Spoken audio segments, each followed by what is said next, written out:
avec Mikado pour faire un tuto pour savoir si la selle est adaptée au dos de votre cheval et comment bien sceller. C'est un petit tuto qui peut en aider certains. On s'est toujours plus ou moins posé la question, surtout au début quand on commence, si la selle est bien posée sur le dos de notre cheval. Donc on va commencer. Donc déjà vous prenez une selle, vous prenez votre selle et vous venez la poser un petit peu en avant sur le garrot de votre cheval. Et vous allez venir la basculer en arrière jusqu'à ce qu'elle se bloque toute seule. Maintenant, on va vérifier au niveau de l'épaule de votre cheval. Alors, pour savoir si elle est bien à sa place, donc déjà en plus, elle ne doit pas bouger quand on la gigote un peu. Loulou, reste avec nous. Après, maintenant, on va venir vérifier que la selle n'empiète pas sur l'épaule, qui pourrait le gêner pendant ses déplacements. Donc on passe devant, et là, je vois bien que ma selle, elle passe bien derrière l'os de l'épaule. Maintenant, pour savoir si votre siège n'est pas trop long ou n'est pas trop long sur le dos de votre cheval, vous allez venir chercher la dernière côte et remonter. Là c'est pareil, votre selle ne doit pas se trouver au-delà de cette limite. Donc on vient chercher la dernière côte et on remonte.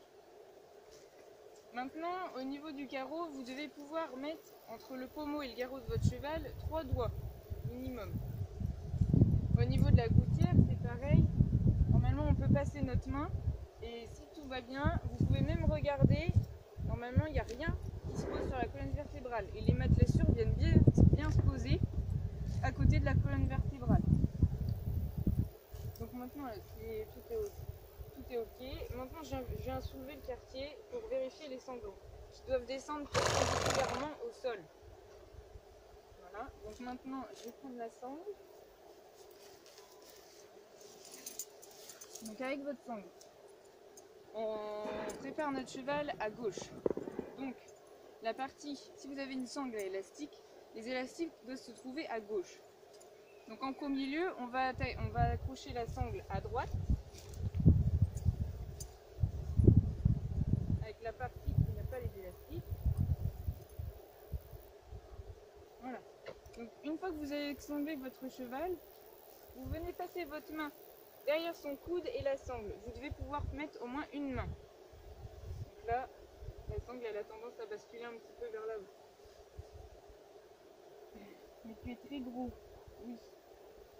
Donc là pour le moment, la selle lui convient. Maintenant, je vais vous montrer pareil une méthode similaire pour pouvoir le sceller plus facilement sans vous tromper. Je vais enlever tout ça.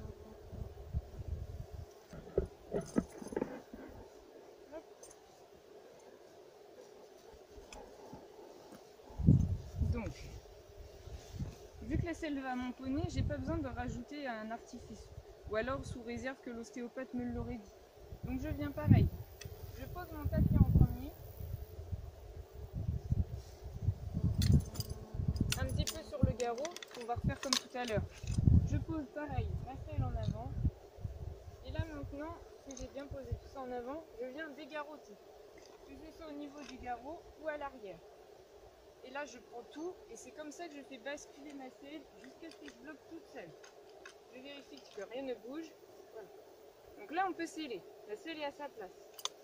Donc, je fais tomber ma sangle. Et maintenant on n'a plus qu'à sangler.